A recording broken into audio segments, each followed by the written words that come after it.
Queridas amigas y amigos, muy buenas noches. A nombre de los organizadores de este evento, les doy la más cordial y afectuosa bienvenida.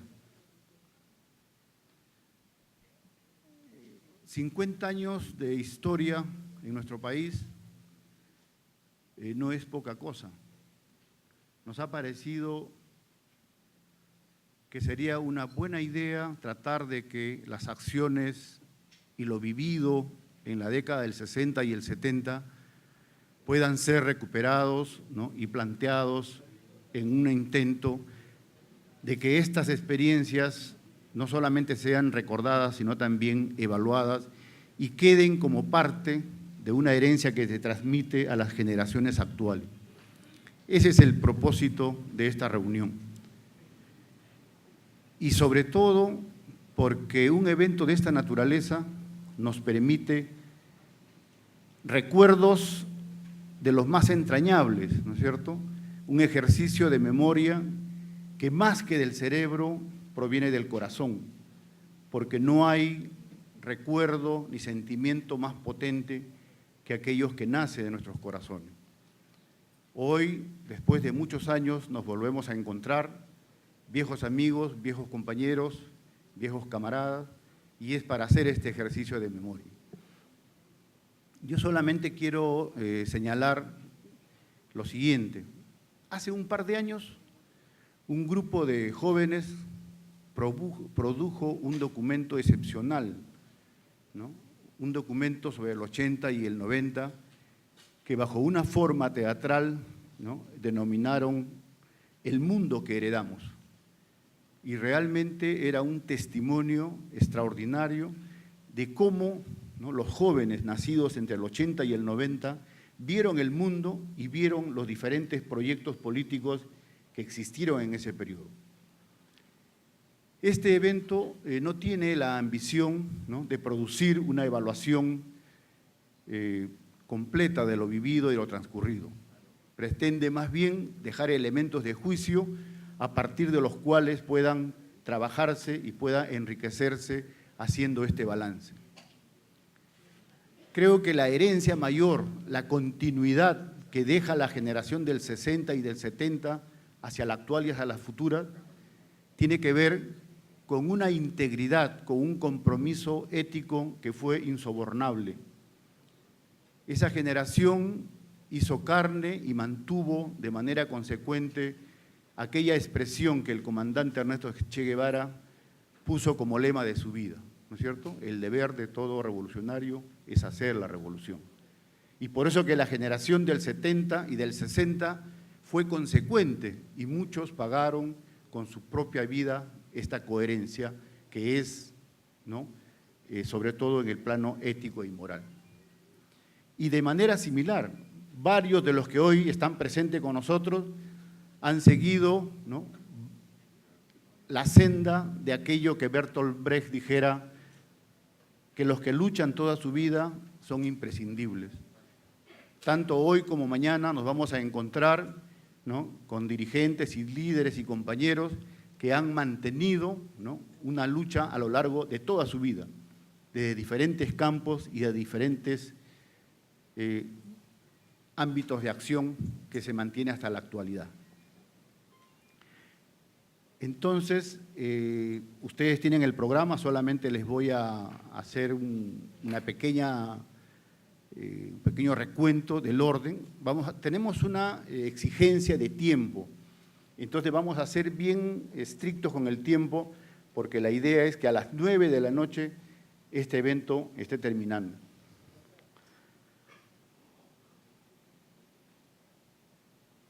En la primera mesa, ¿no?, la que tiene que ver con movimientos sociales, ¿no?, este evento se inicia formalmente con una presentación, con una conferencia de Guillermo Rochabrún sobre la época, ¿no?, sobre el escenario del 60 y del 70.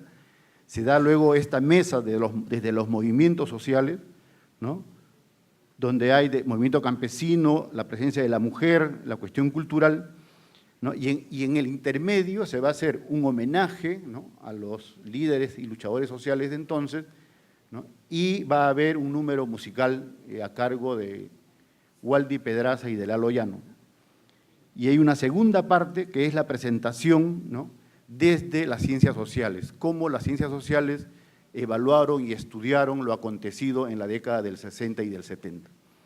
Entonces, damos inicio a esta noche de reencuentro con la memoria, con la amistad, con los afectos y con la vida. Invitamos a Guillermo Rocha Brun, ¿no?, a dirigirnos la palabra por 15 minutos.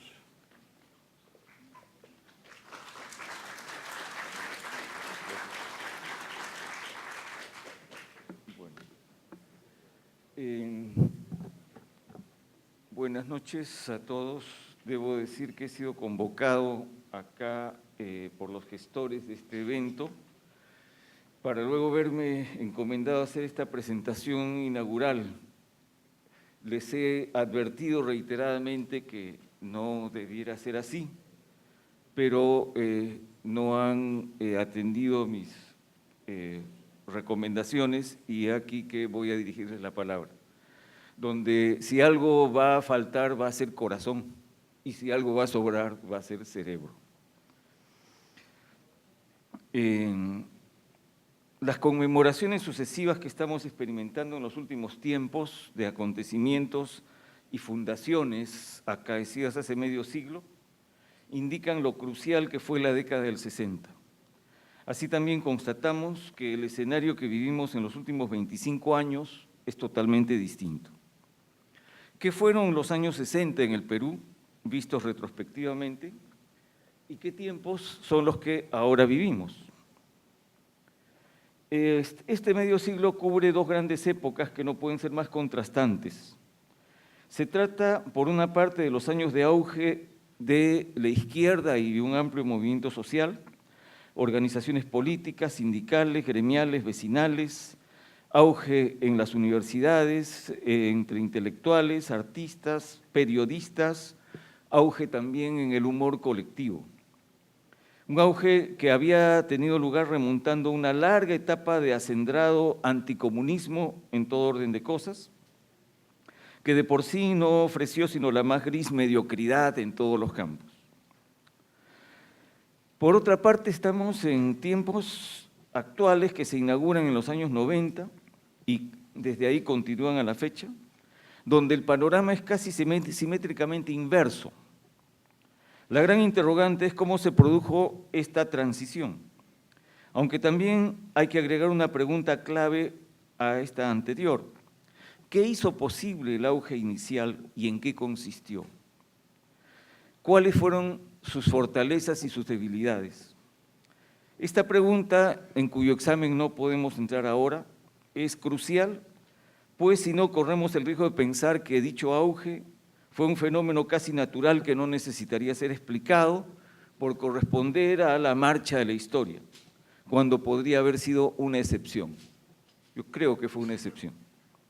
Pero entremos al tema. Los años 60 son años de acción. Ahora, ya desde la década anterior, el país se había empezado a mover tanto en el campo como en las ciudades, sedimentando los resultados de un conjunto de políticas modernizadoras que yo creo que como resultado central dieron un gran crecimiento de la población rural, que tenía un nivel de escolaridad incrementado, que estaba mucho más interconectada con su entorno y el resto del país, y que entonces ejercía una presión sobre la tierra con una frontera agrícola estancada y que entonces fue desbordándose al mismo tiempo hacia la ocupación de tierras colindantes, pero también emprendiendo una emigración definitiva y que no fue ni hacia zonas rurales ni hacia ciudades pequeñas, sino hacia las ciudades más grandes. Fue un cambio aluviónico, y que al margen de las orientaciones políticas que hubiera en las distintas fuerzas de todo tipo en esa época, era un desborde que estaba a la vista de todos. El piso se movía empujado por inmensas fuerzas que estaban más allá de la voluntad de nadie, y la única opción estaba en buscar cómo darles cauce. Las opciones fueron decantadas o como reforma o revolución. Fuera del país acontecían una serie de transformaciones. No sé si iniciarlas con la Revolución Boliviana del 53, pero lo central estuvo en la victoria de Castro en Cuba el 59, todo tipo de procesos anticoloniales en Asia y África, luego los inicios de un bloque de países no alineados, y el año 75 el símbolo máximo que es la derrota de Estados Unidos en Vietnam. Ya no había espacio para una posición que se limitara a dejar hacer, dejar pasar, sea por causas capitalistas o una economía dirigida. Los llamados países subdesarrollados tenían que dejar de serlo a través de políticas, de acciones dirigidas hacia metas donde la importancia del Estado no se discutía. En la política y en la sociedad se habían posicionado nuevas generaciones que tenían por delante un horizonte de futuro mediante el cual se ingresaría a otra etapa de la humanidad. Ahora, el horizonte hacia el cual debería avanzarse era hacia una economía industrializada, con empresas y trabajadores asalariados, provistos de seguridad social, un Estado benefactor que reemplazaba a señores de horca y cuchillo y a campesinos arcaicos. Sea desde la reforma o desde la revolución, el horizonte era moderno. A la vez los plazos eran muy cortos. La urgencia estaba dada por la velocidad e intensidad de los desbordes, los cuales deslegitimaban, aunque fuese solo pasivamente, por mostrarse ineficaz al orden establecido. Ese mundo en desborde se creía con derecho a tener derechos. Años después, el fracaso reformista, el desarrollo de amplias organizaciones populares y sindicales, independientes de los partidos del orden establecido, y la agitación social en campo y ciudad, a la que se sumaron varios efímeros intentos guerrilleros, precipitan el golpe militar del 68, que en sus actos se situó en un horizonte desarrollista, mientras en su ideología proclamaba una revolución ni capitalista ni comunista. Algunas izquierdas, quizá más permeables a los hechos, entonces se enfrentaron a la tarea insólita de tener que diferenciarse de un gobierno militar. El horizonte social que se desarrolló en esos años tuvo un prototipo en el trabajador clasista, asalariado y sindicalizado, combativo en el reclamo de lo que consideraba sus derechos, situado antagónicamente ante empresas y Estado, buscando arrancarles lo que consideraba suyo. Ese formato teórico y práctico se extendió a sectores no obreros, como asociaciones de pobladores, maestros, ahí está el caso del SUTEP, empleados públicos, ahí tuvimos a la CITE, y a conglomerados heterogéneos como los frentes regionales hacia fines de los años 70. Época en la cual las izquierdas en plena clandestinidad, sin pensar en salir a la escena política oficial, se entroncaron con estas movilizaciones, con las cuales neutralizaron los intentos del gobierno militar de formar organizaciones paralelas. Hubo, sin embargo, me parece, dos límites. El primero es que en general este movimiento fue reactivo. Actuaba en respuesta a lo que hacía el gobierno, a lo sumo intentando empujar más allá lo que él hacía, y luego en la segunda fase tratando de defender, comillas, las conquistas adquiridas. Ese límite creo que ha marcado prácticamente desde entonces a estas izquierdas y lo siguió haciendo cuando salieron a la luz pública a raíz de la convocatoria de elecciones constituyentes del 77. El otro límite era una dificultad más flagrante para la izquierda y consistía en la dificultad para sentir al país fuera de sus marcos ideológicos. Quiero citar aquí un párrafo de Rosa María Alfaro, escrito ya hace casi 30 años. Dice así: ser intelectual de los años 70 tuvo un doloroso costo. Esa criticidad negativa que definía una forma de conocimiento hizo tan racionalista, tan dogmáticamente segura y paradójicamente lírica nuestra experiencia, que poco pudimos dialogar con los oprimidos. Estábamos con ellos en el campo, en los sindicatos, en las fábricas, en los paros, en las marchas, en las calles. Sin embargo, los conocimos poco y el diálogo no cuajó. No voy a referirme ahora al canibalismo que paralelamente tenía lugar entre las constelaciones de los autoproclamados partidos revolucionarios. Creo que es resultado de un entorno criollo que fue exacerbado al no tener mucho anclaje en el mundo real. Pero sí creo que cabe resaltar que todo este auge empieza a declinar y esa declinación también estuvo más allá de la voluntad de nadie. Es la declinación del arquetipo del obrero clasista, paralelamente la declinación del arquetipo del militante consagrado a la causa. Empieza a partir de la profundización de la crisis económica, los despidos masivos a fines de los 70 y a lo largo de los 80. Todo esto debilita a las organizaciones populares y dan inicio a dos patrones en los cuales la izquierda o tuvo una presencia menor o estuvo del todo ausente. Un patrón consistió en las organizaciones llamadas de supervivencia, surgidas para enfrentar los efectos de la crisis, comedores populares, comités de vaso de leche, organizaciones análogas de todo tipo.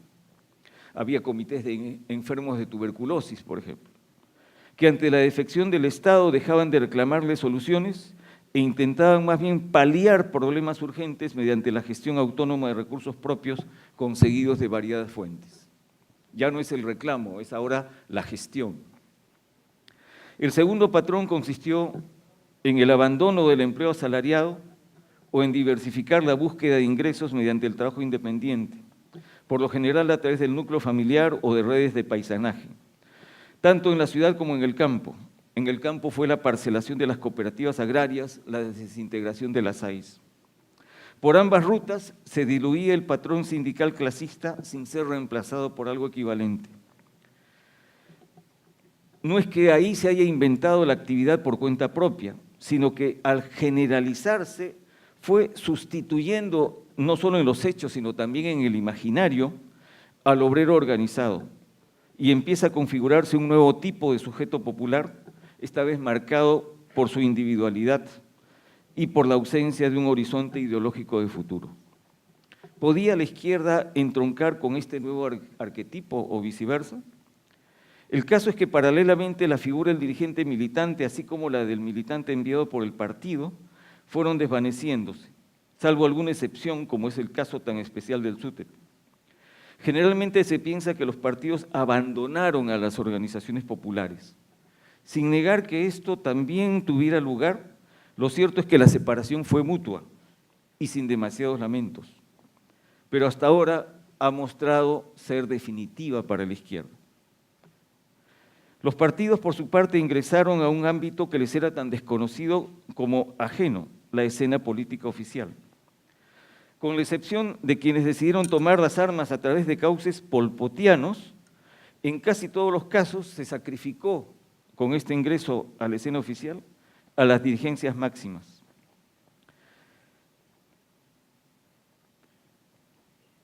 Y mientras tanto el país se precipitaba en la más estrepitosa crisis económica del siglo XX. Desde entonces las izquierdas se han venido limitando implícita o explícitamente a propuestas centradas en el Estado y la redistribución, con lo cual han quedado, me parece, en una posición defensiva y arrinconada. Pero ¿por qué estamos ahora en el escenario en que estamos? Creo que lo que ocurre, y entre nosotros ocurre recién a partir de los años 90, en el mundo ya había empezado a ocurrir desde los años 70, es una inmensa mutación del capitalismo, con un nuevo despegue de fuerzas productivas y un capitalismo que fue capaz de convertir derrotas en victorias. La crisis del dólar, la crisis del petróleo, los convierte en una gran ofensiva del capital frente al trabajo, que lleva al desmantelamiento del Estado benefactor, lleva a la precarización del trabajo en los países desarrollados, a que la OIT hable de exclusión, no para nuestros países, sino para Europa,